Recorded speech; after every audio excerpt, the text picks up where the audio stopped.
and welcome to another Smaulgld live stream. It is Saturday, the 21st of September 2019, and that means it is Saturday Night Silver with Smaulgld. And on Saturday nights, we generally talk only about silver. On Solid Gold Sunday, we talk only about gold. But tonight, we're going to talk about silver, but we're going to talk about silver and the silver market in the context of what a lot of people are talking about in the financial media, the alternative financial media, financial Twitter, which is this Federal Reserve repo facility that has a lot of people chattering and I think not really saying much of substance and making all types of analogies and comparing it to the financial crisis of 2008 and talking about it being a sign of impending financial doom. I will remind people, or semi-quote Tolstoy, at the beginning of Anna Karenina, I believe he said something like, all happy families are alike, but each unhappy family is unhappy in its own way. I will note that each liquidity crisis is a crisis in its own way. Liquidity crisis in its own way. Before we get into what the repo market is, let's talk about the liquidity crisis and what happens in a liquidity crisis, and especially the one of 2008 and 2009 briefly. When the money markets freeze up, that's the short-term money. That's what makes everything flow. That's the cash that people need to run their operations. And back in 2008, what was happening back then were the credit was freezing up because there were defaults left and right. There were triggers with derivatives that were causing even more defaults. And there clearly was a liquidity crisis, and that's where the Fed had to keep jumping in and jumping in. It was an emergency caused by a daisy chain of defaults. What we have today, and we'll probably have for the time being because the Fed has decided to keep its repo facility open till I think October 10th at large amounts, is again a liquidity crisis. But it's not caused by the economy. It's caused by a imbalance in the banking system caused by the Fed and the banking system. And what I mean by that is the Fed has gone into this brave new world of bringing interest rates down to zero, doing QE, all central banks doing the same, going to negative interest rates, and basically screwing up the free market mechanism of the money markets, of the financial markets, of the gold market, of the silver market, of all markets by this massive intervention. So what we have now is an imbalance in the money markets, and part of that is a cause of not just the intervention, but the regulations that they've put in. There's fewer primary dealers. I'm going to explain what all this means. Don't just giving you the overview here. We've got dollar strength. We've got a dollar shortage. So we have these short-term imbalances where there is a demand for short-term paper, for short-term credit, and the banks that provide it don't have enough. Does that mean that these banks are not properly capitalized? No, it means they're improperly capitalized and that they don't have the amount of cash that they need in order to fulfill their obligations. So most recently, they claim that when the money markets, when people hit the money markets companies for their quarterly tax payments that they have to make to the government, that caused a bit of a push on a strain on the money markets. The banks couldn't meet it. Then the oil prices spiked. That made people need more cash to put up for their oil contracts. And so this is clearly a liquidity crisis. Does it mean the economy? Doesn't mean that the economy is doing well or poorly. You can have this type of imbalance in any economy. What we have is not an economy issue. It's a financial system issue. And not that the financial system is going well. I grant you that the financial system is messed up. And the reason we're having this is because of the financial system. But it doesn't presage any type of economic calamity. There may be other things on the horizon that could cause an economic collapse or an economic problem. This in and of itself is not a symbol that it's just like a 2008. No. 2008, you had an entirely different set of circumstances.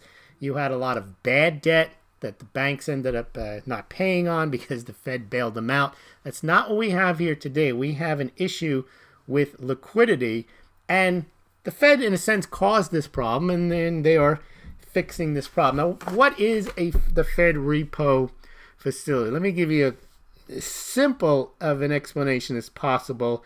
It's not going to sound right if you're already understanding. You say this is kind of very simplistic. But let's say I am a bank. I'll make it very simple. I own one bond. I have a 2% bond that I bought from the government, and I get paid $100 a month. And I have $50 worth of different types of liabilities that I have to meet every month, and the other $50 goes to expenses, and I invest money in other stuff as my bank. And every month, that $100 from the bond that the bank owns pays its expenses. But every now and then, expenses for the bank rocket to $150. Now, the bank has a bond worth well in excess of $150, but the interest on its one bond only pays $50. So now this coming month, they don't have any liquid assets. They don't have $150 in order to pay their expenses. They only have $100. Remember, they normally get $100 each month. They've got $50 normally in expenses, but this particular month they have $150. And they should know that they're going to have $150. It's not like it's some kind of surprise, because once a year, we know for this particular bank, they have this month where they have a $150, but they've already made arrangements. But also this month in particular, oil prices rose. And the other thing that they did earlier in the month was they bought another bond. Okay, well, that other bond pays $50 too.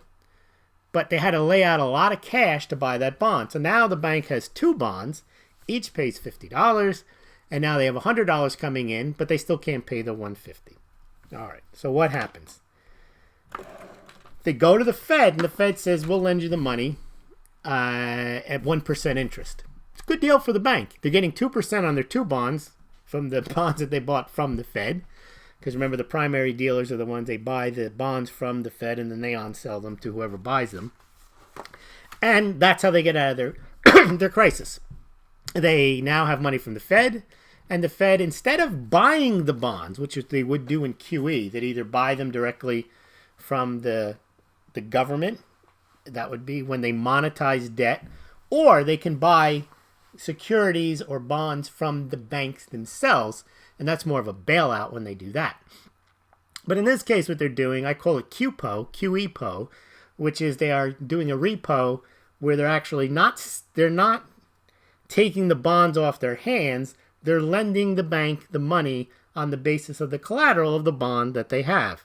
So what happened in this case, and I'm not excusing the banks, and I'm not saying that what the Fed is doing is what should be done, but because they've all interconnected and they've caused this problem, it's what they have to do. They have to allow the banks to have some type of liquidity.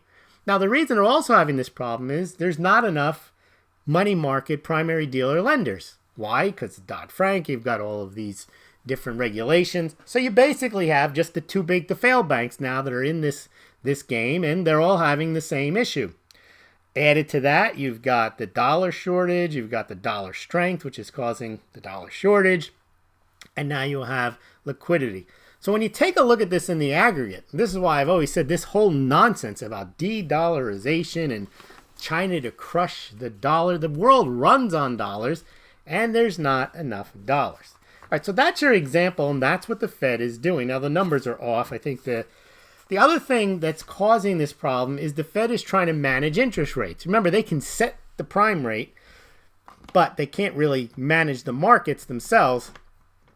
Markets take their cue from that rate, but the rate at which they set the repo rate also has an impact on them trying to set the interest rate. So what's going on here is the Federal Reserve and all central banks are trying to artificially create the price of money. Well, when you artificially create the price of money, it doesn't flow in natural ways, and you get these imbalances. But the imbalances are not a sign of economic distress. They're a sign of financial system stress. And that's important to stress. When I hear people talking about that this is the Fed doing bailouts of banks. There's problems. No one's telling us about this.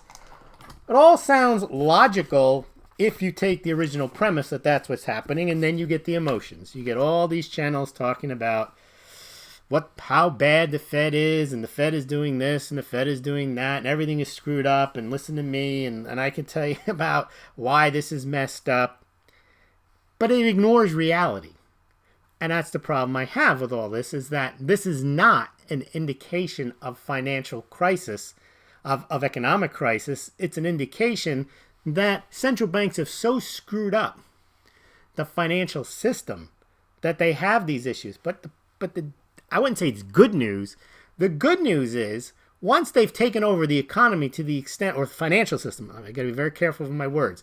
Once they take over the financial system to the extent that they have done the last 10 years, this is actually an easy fix. Not that it fixes anything, but all they have to do is make available more money. And that's what they do. They make a facility. They say, okay, it's now 100 billion. Anyone who needs it can come get it. Just bring us your collateral. It doesn't mean bring us your junk bonds. It doesn't mean, oh, you made a bad debt? Well, just bring us that and we'll give you cash. It's not what I hear people saying, that it's somehow some type of way of relieving banks of their bad debt. No, it's not. It's relieving them of their inability to manage their short-term versus their mid-term versus their long-term assets that they have. So when it comes time to them having to provide the short-term liquidity, they go, I got it, I ain't got it. So they don't have it. So they go run into the Fed. But this isn't unusual. The Fed and these banks, the primary dealers, they're in bed with each other. They have been. These are the hand-selected banks, Goldman Sachs, JP Morgan, and so on. Now, the other thing that's caused this is also the negative interest rates, which is also causing the inverted yield curve to be more exacerbated. Again, I noted about 2 months ago, the inverted yield curve is not a sign of the economy, people worried about the economy. It's market participants worried about the market. So again, there's the difference between the economy, the market, and the economy and the financial system. All of these problems that we're talking about are problems with the markets, which are not the economy, and the financial system, which has to do with how all these banks interact with each other, the money market rates, and so on. So how does this all tie into silver? Okay, let's go back to the financial crisis of 2008. If you recall, when there's a liquidity crisis, what happens? People sell whatever they got in order to come up with the cash. No matter what you say, no matter how many YouTube gold pumping channels you watch, cash and the dollar are king. I'm not shilling for the dollar or the other nonsense that people say. People transact. The number one thing that people do is not stack silver, is not stockpile gold like people think they do in China, is transact. And in order to transact, a silver stack, a gold stack, whatever it is not going to help you transact. That's a side story about why I say silver and gold are not money in the same way they used to be. They're not interchangeable with the idea of a transactional currency. Gold a little bit more so among central banks. They can exchange gold, but silver, no way, not at all. So when there is a dollar shortage, they don't want silver, they don't want gold. They need dollars because the world is transacting. The world is not stacking. That's very hard if you are a stacker and you tune in every night to a pumper channel or a financial doom channel or a collapse channel, and you're thinking, what's wrong with people? They should be stacking like there's no tomorrow. No. They don't lead their lives on the stack mentality. Well, they should. No, they shouldn't. Because if everyone was a stacker, nothing would happen. All stacking does, all that gold reserves do, is provide a cushion for your ability to transact. In and of itself, you're not supposed to make money off of a stack. All it is meant to be in a normal economy, not this credit-based economy, is just a store of value, a store of wealth. It doesn't provide any liquidity at all. So back to 2008. I wish I had the chart here, but I think some of you will remember, and if you don't remember, I could tell you what happened. When the financial crisis hit, gold and silver took a big hit. They just plummeted. Down went Frazier. Why? You'd say, well, there's a financial crisis. People should have been rushing into... No, people were selling their gold positions, selling their silver positions in order to come up with the much needed liquidity. But after that, and this is how we get into the value of gold and silver, but it's not, when there's a liquidity crisis, that's not good for gold and silver. All the big players that are trading on COMEX, they'll cash in their positions. They don't care. They need the cash. Cash is king. People like to argue that it's not, de-dollarization, the dollar is toilet paper. No.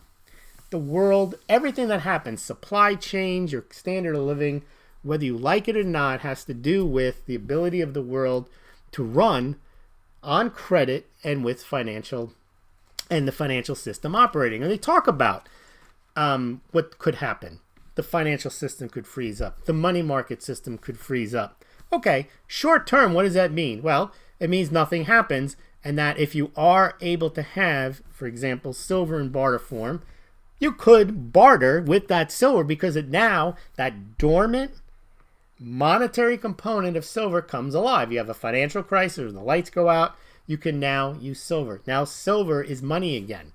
But if that works for a couple of days or weeks, whatever it is, it's not like that's going to be a permanent situation, because the system cannot run on, you may be able to work through whatever local stocks are still available, you can barter for those, but the international monetary system, even the intranational supply chains in the United States are not going to run on a monster box of silver, and they're not going to run on a stack of Roosevelt dimes. That's going to be local commerce, but even in today's world, local commerce eventually comes to a grind if there's a dollar shortage, a liquidity shortage, a credit crisis, a liquidity crisis.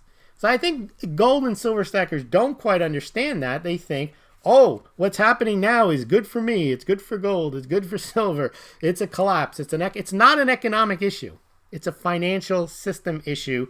And what's good for gold and silver in this type of systemic potential failure, which the potential for it to fail is relatively limited because the Fed's power to inject liquidity is unlimited. So it's only an issue that these too big to fail banks' reserve requirements aren't proper. They don't have enough short term to meet the money market obligation. Well, all they have to do is go to the Fed. The Fed's open for business 24/7. That is what's happening. The Fed is opening, and it's a form of QE, but instead it's a loan in a repo as opposed to them buying the stuff outright from the banks. And in a sense, it's all part and parcel of an incestuous relationship because the Fed sells the bonds to the primary dealers who then sell them and make a fortune to everybody else. And then the primary dealers, the too big to fail banks, can put those bonds back to the Fed. The Fed will take them, increase their balance sheet, and loan the money to those too big to fail banks so they have the necessary liquidity. The liquidity crisis right now is not the same as it was in 2008. It had to do, 2008 was, there were a lot of defaults going on. This liquidity crisis is not the result of plenty of defaults and they're needing to have cash in the system to cover the defaults.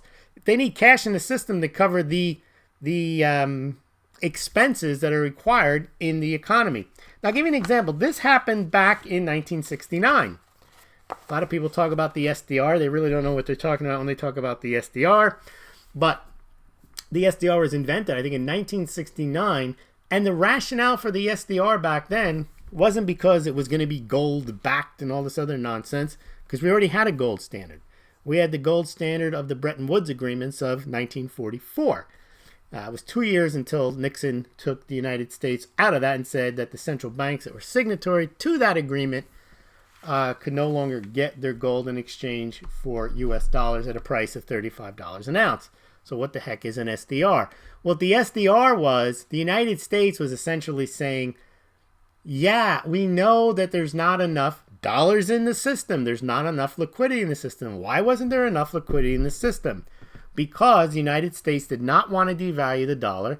And guess what? The price of gold was at $35 an ounce, the same price it had been when it was set by an act of Congress in 1934. So in 1969, 36 years later, the price of gold was still $35 an ounce. The amount of gold available to back the dollar wasn't that much higher compared to the massive increase in the global economy. So there was a dollar shortage. At central banks, they thought, oh, we'll just reflate their reserves by handing out SDRs. That's the whole idea. Now, when you have a gold standard, it's hard to inflate the money supply. Why?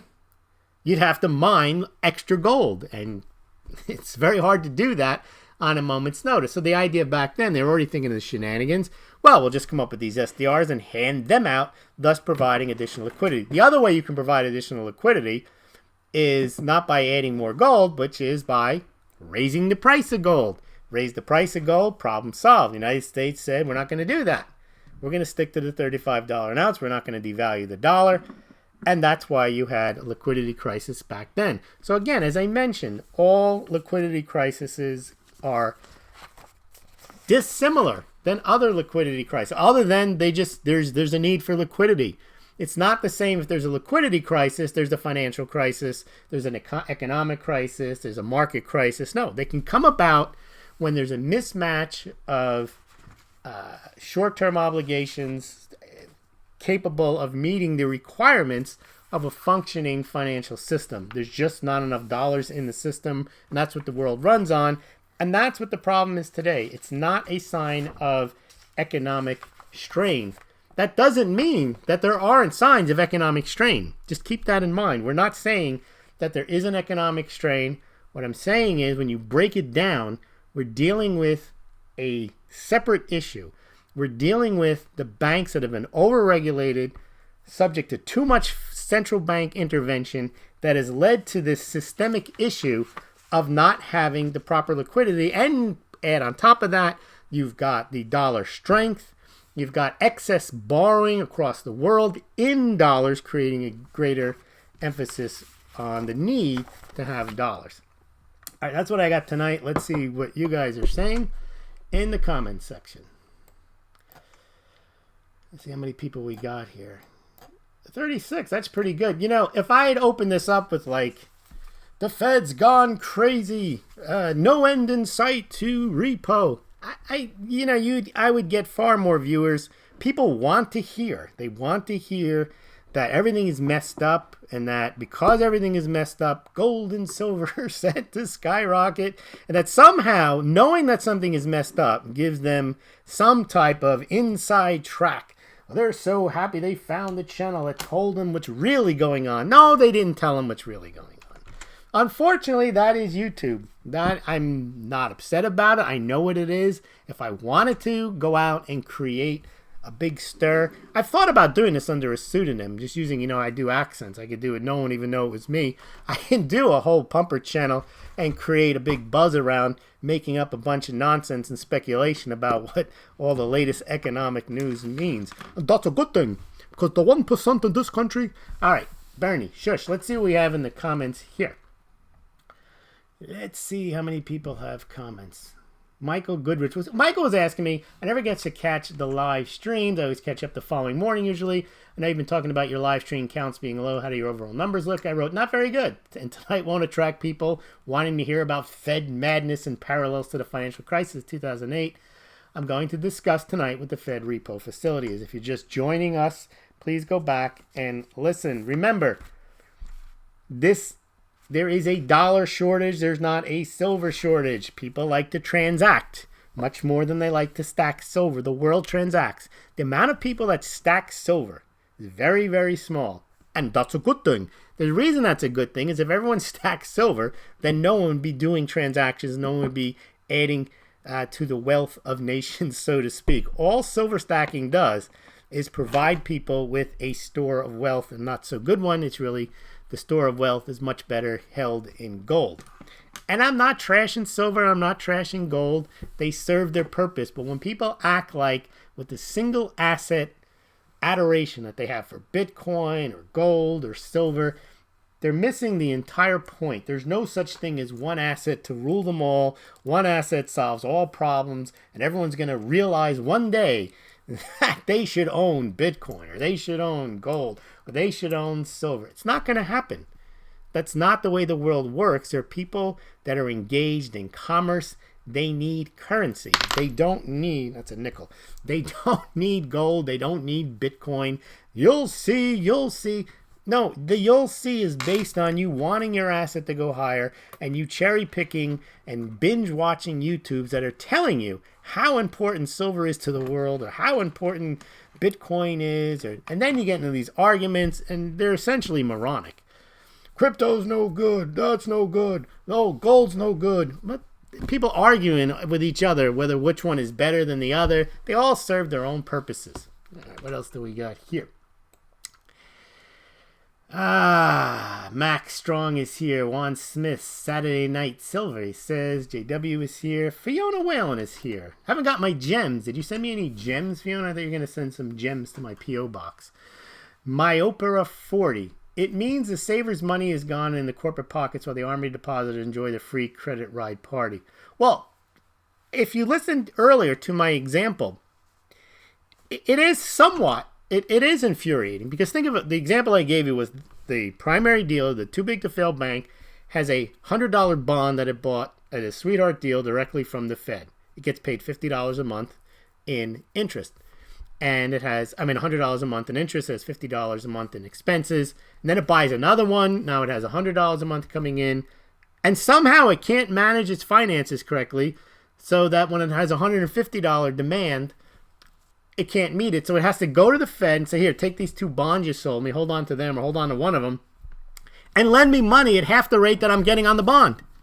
If you had a problem, and let's say you owed on your mortgage 6%, and let's say in a given month you don't have the money. Let's say in the given 3 months you don't have the money. At some point you got to pay it. Well, you're not going to get a loan for less than 6% to pay off your loan. You can refinance, but no one's going to refinance if you can't pay your 6%.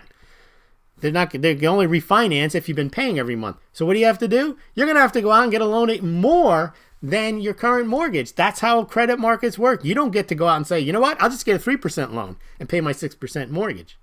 That's what people should be annoyed about, is that the too big to fail banks are in this position where they can't lose. If you win, you win. If you lose, you still win. That's where they are, in the words of Joe Pesci. That they can mismanage their affairs, have regulation boot their competitors out so that they're the only ones left. And it's probably not even their fault. I'm not making excuses for them. But when you have smaller number, more centralized group of banks, chances of them all not being able to meet the demand are greater than if there were more banks. But they didn't want more banks. They want less competition. So now when there's a problem, they go run into the Fed and they say, hey, we know those 2% bonds we bought from, using rough numbers. Yeah, well, they're not paying us enough money and we don't have enough money. So can we borrow money for 1% from you? And they're like, sure, just make sure next month you buy another bond from us at 2%. You see how that works? That's an insider deal. You couldn't get that deal. You couldn't say, I can't pay my debt, so why don't I go out and get a loan at half the price of my current loan? All right. But gold and silver set to skyrocket. Curtis Urban Treasure Hunter says, those who want to know are here to listen. Yes, and that's why I do the show. If I was just out for numbers, I know exactly what to do. I would do more imitations. I would do more BS. I'd make up more headlines. But I know there's people who just want to hear.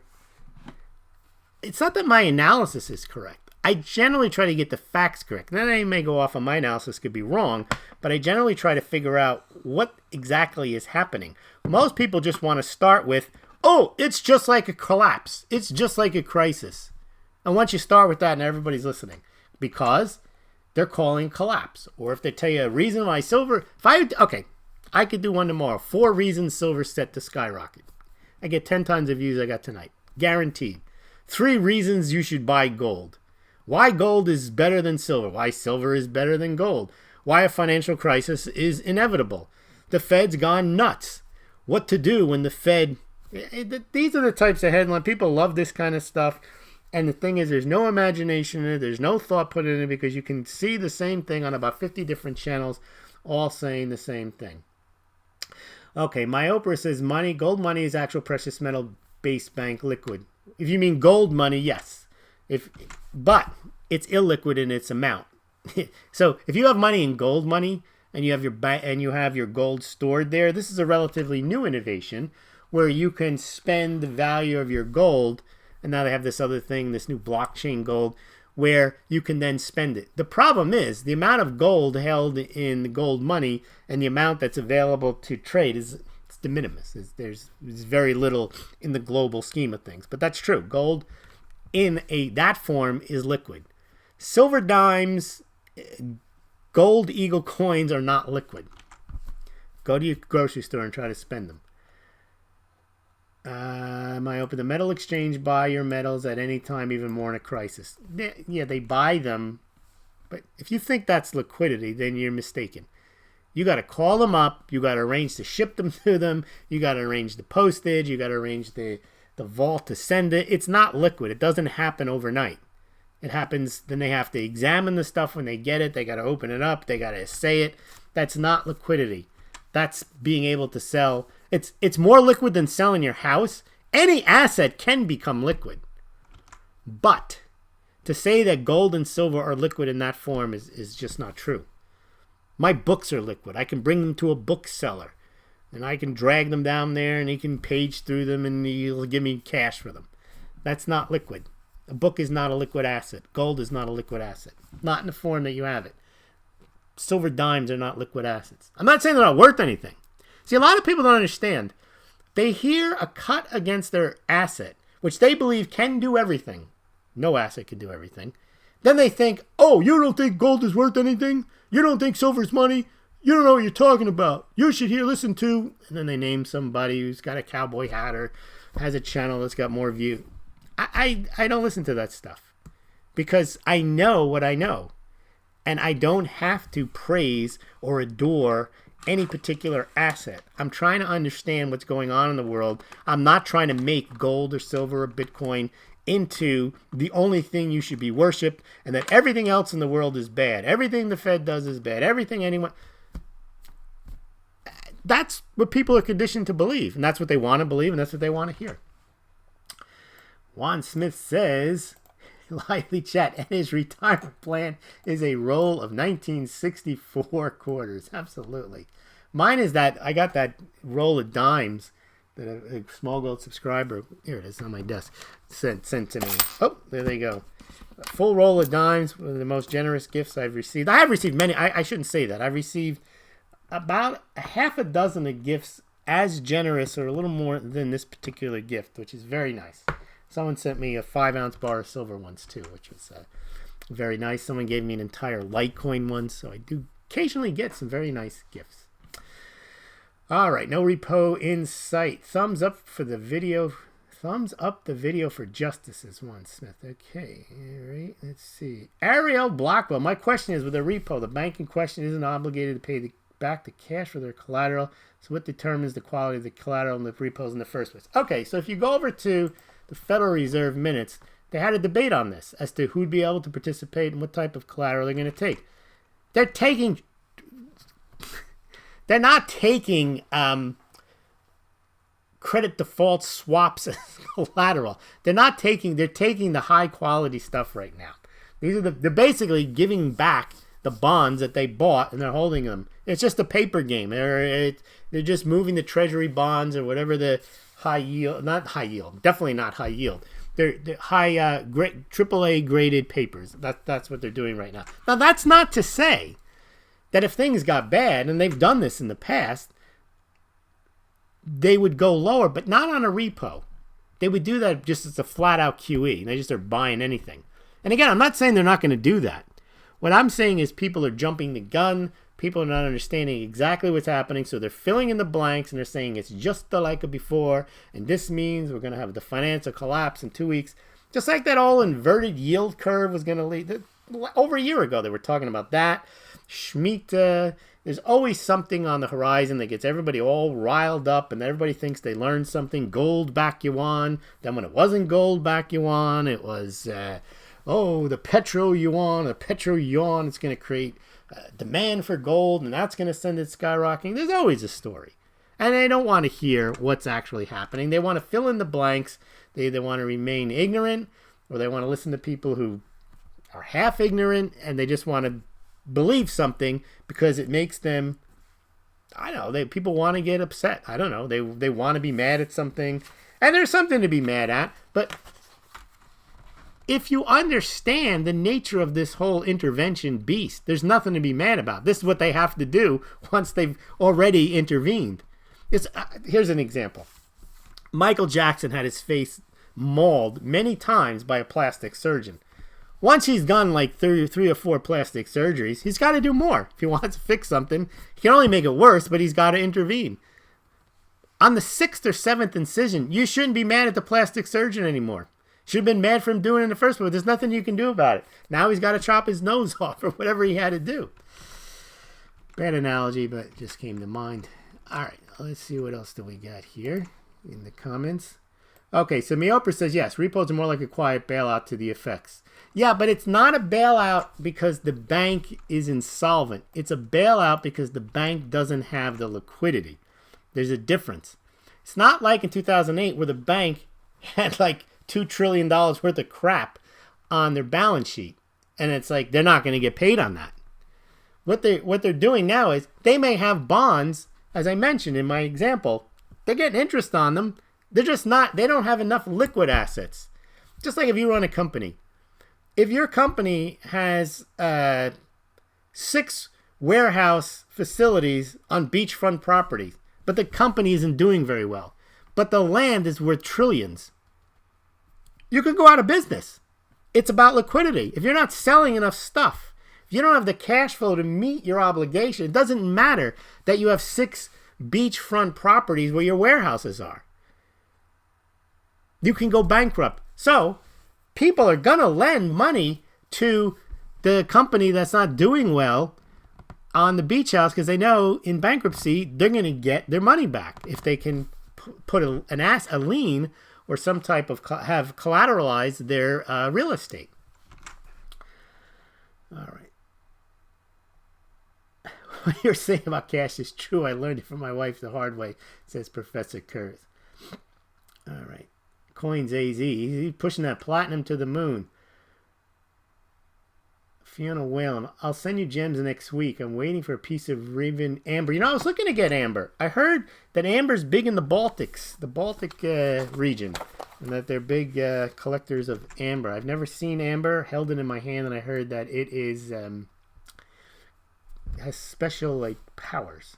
I don't know what they are, but I am interested in seeing some Amber. JW. Okay, so our PM's going to move higher in the coming month, or we do for another pullback. It's possible. I don't know because I'm not privy to this, and I'm just going to make up stuff. But we did see gold and silver rising very, very nicely. And it's possible that there's been some selling. Remember, a lot of the primary dealers are also have big positions in gold and silver. They might have sold off their positions. I don't know what the cause for the price. I don't make predictions on where the price is going. The only prediction I made at the beginning of this year was that silver would get over $20 if gold got over 15 and stayed there. And so far it looks like that might happen. All right. Michael says most people pretend they're in metals for the long term. If they were, they'd be upset when the price goes up and rejoice when it goes down. There are people that do that. They've been saying for 10 years, it's a buying opportunity. No, it's an opportunity cost when you are buying an asset for 10 years that's going down and other assets are going up. But better to be a day earlier than a day late or whatever. Better to be 10 years early than a day late. That's how they keep you buying. That's how they keep you subscribing to their newsletters. Gold and silver, ASMR people, are fairly liquid compared to many assets, but not compared to cash or bonds. That's true. I think we went through those examples, ASMR people. Yes, you can sell your gold or silver. I mean, it's more liquid than a mattress, but even a mattress is liquid. All assets eventually are liquid. Liquidity, what we're talking about here, what's causing the liquidity crisis, isn't because people can't get their bullion from the vault to the coin dealer and get paid for it in a week and a half. It's about the overnight market. That's what cash is. Bonds don't work either. It's the money markets we're talking about, ASMR people. All right.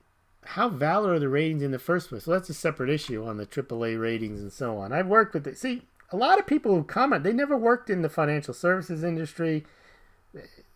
The rating industry is an entirely... I don't need to talk about the rating industry. All right. Just so you know, I did spend almost 20 years working in the derivatives markets, working with rating agencies, doing IPOs, and then another 10 years running a very large company. So it's not like I just come on here and I make up stories because I read something somewhere or I read a Zero Hedge article. And that's what you get on a lot of these channels. Someone read a story on Zero Hedge, and then they can pump it up and say, oh, this means this, because then they read from the Zero Hedge article. Yes, amber is a natural resin. All right. Yes, do you think the repo issue has anything to do with the velocity of money? Absolutely. If the money markets freeze up, then there you don't have the velocity of money. This was the key. What was happening was the money markets where they went up to 10% overnight rate. That's ridiculous.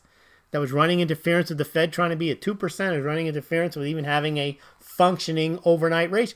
You shouldn't have 10% to lend money at that price. That's nuts. That means it doesn't exist. The only time the price of money is that expensive or that dear is when there isn't the available money at the market price. The market price ends up being 10%. There you go. Fiona, I have an amber insect inclusion from years ago. Okay, ASMRP. If anybody knows for sure what gold and silver would do if they trade paper, not pump PMs on YouTube. No, they don't. They need, what they know about gold and silver is that they need to tell, they know what they need. They need to tell you why it's going higher and why you should buy it. And they need to come up with rationales why you should buy it. That's how they make money. That's how they make fiat money. Now, maybe they put that fiat money into gold. I don't know. I don't care what they do.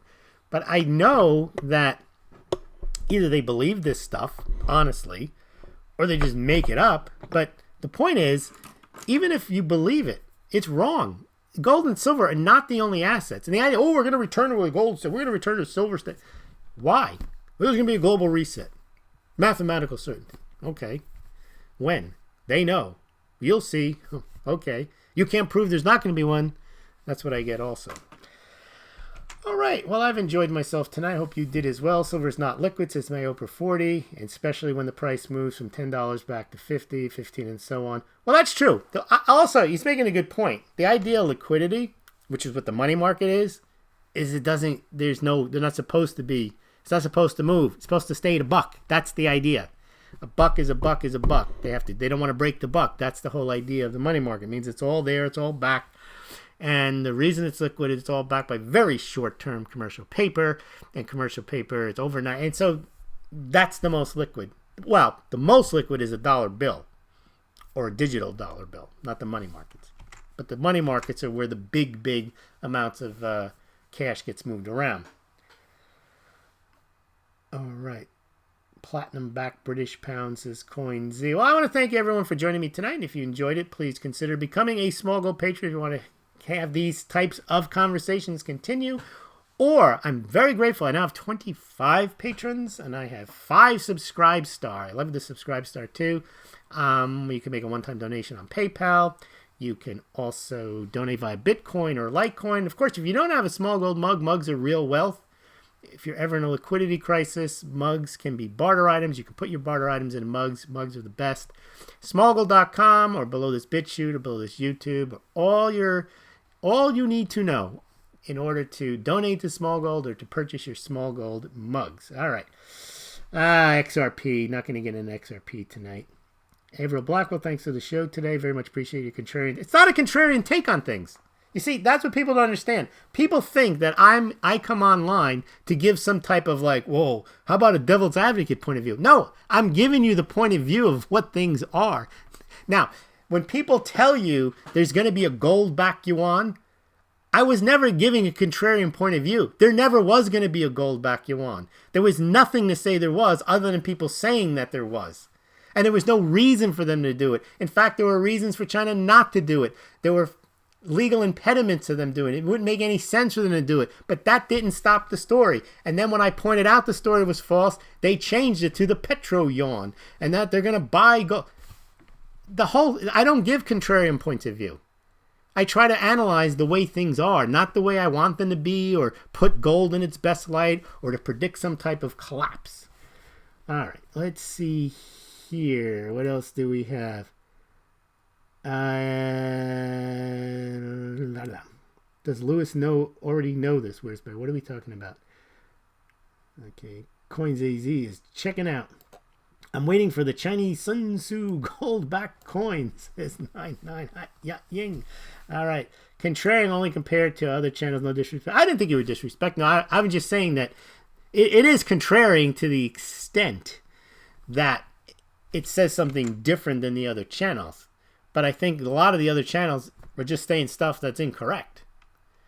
It's not contrarian. If someone says 2 plus 2 is 5, and then I come on and I say, well, 2 plus 2 is 4, oh, he's being contrarian again. No, I'm just pointing out that 2 and 2 is 4, and that 2 plus 2 doesn't equal 5. Walter Gomes, make a video about XRP when you have a chance. Why would I do that? Okay. See, the XRP army, the Litecoin fam, the Bitcoin maximalists, I don't have time for that kind of stuff. I hope that worked. I think we're back on. Yeah, sorry about that. Make a video about XRP. What I was saying was, YouTube always cuts me off. I don't know why that happens, but they did.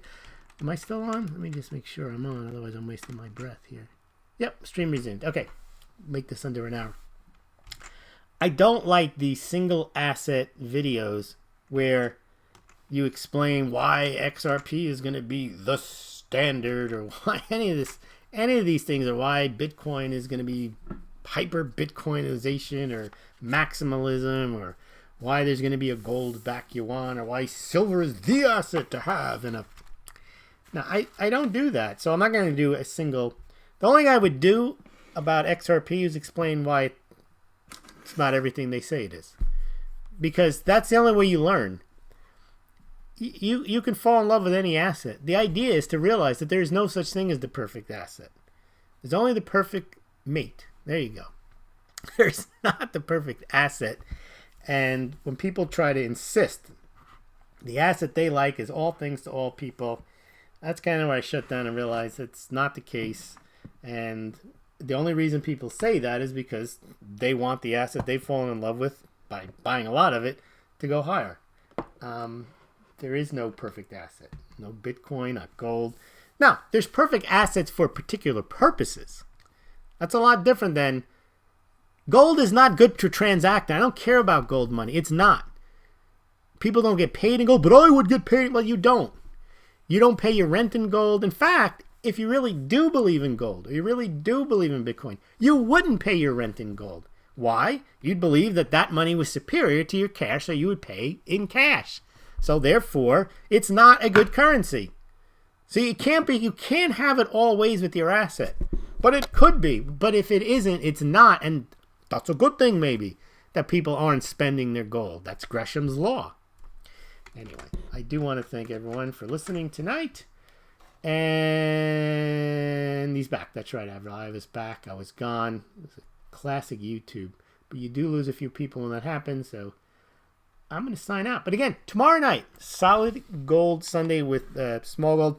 I apologize tonight. I normally on Saturday night show you guys all the charts. We'll have to do it next week. I show you the ETFs. I show you the JP Morgan Vault. I show you the COMEX Commitment of Traders. But I didn't get to do that tonight because there's all this repo stuff out there. But tomorrow night we'll do what we normally do with gold. We'll go through the mint numbers. We'll go through the COMEX. We'll go through the community of traders. We'll go through the ETF numbers. So join us tomorrow night. And don't forget to subscribe to this channel, the Smaulgld BitChute, over on BitChute. Subscribe over there and donate. What about Salivate Metal? Please subscribe. Salivate Metal. I got to have him back on the show. Also, I'm going to do a show with James Henry Anderson again. We want to talk about manipulation of SD bullion. So I'd say put it on your calendar. Also, I was supposed to do, and we didn't get to do it, Jason Barak of Wall Street for what Main Street. We were supposed to do a video, not a video, an interview last week. I didn't get around to it. So, and I also want to have some more Smaulgld subscribers come on. So I'm going to try to get a little more guests on and try to be on other shows more in the coming weeks. If not,